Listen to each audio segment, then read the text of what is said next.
Khoa bun విషయంలో మీ అభిప్రాయం? ఇప్పుడు నిజానికి గురువు గారు జర్నలిస్ట్లే ఎక్కువ బదనాం అయినరు. నిజానికి ఆ వలి అమ్మిన కోవా బన్ను ఆ స్వీట్ దానికంటే కూడా జర్నలిస్టులు అడిగిన విధానమే చాలా బదనాం అయింది. ఎలా ఏం తప్పు అడిగాడు అతను చెప్పు. తిను తిను తిను అంటే వలి తిన్న విధానానికి ఎక్కువ మంది హిందువులే బాధపడ్డారు, హిందువులే రియాక్ట్ అయినరు. ఇదే వాళ్ళు హిందువులు కాదు, అది పాయింట్. వాళ్ళు బొందుగాళ్ళు. మీకు అర్థమైందా?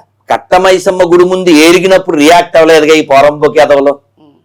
ముత్యాలమ్మ గుండెల మీద తన్నినప్పుడు రియాక్ట్ అవ్వలేదు కదా ఈ పోరంబోకి ఎదవలో. వాళ్ళు హిందువులని ఎందుకు చెప్తావు? ఈ విషయంలో కేసీఆర్ ఈ విషయంలో హ్యాట్సప్ చెప్పాలి. బొందుగాళ్ళు కరెక్ట్ వర్డ్, సూటబుల్ దెమ్. వాళ్ళు హిందువులు కాదు. కట్టమైసం ముందు ఏరిగాడే అది కలుపుని కోపంలో పెట్టి తినమను. ఈ ఎదవల్ని రియాక్ట్ అయిపోయారు. ఇక్కడ రియాక్ట్ అవ్వా, నీకు సంబంధం లేదా? తరుణ్ విషయంలో నువ్వు రియాక్ట్ అవ్వా, నీకు సంబంధం లేదా? మానవత్వం లేదా? చేతగానే ఎదవలు వీళ్ళందరూ. హిందువులే రియాక్టర్ అయిన పదం వాడకండి, దద్దమ్మలు రియాక్టర్ అని చెప్పండి.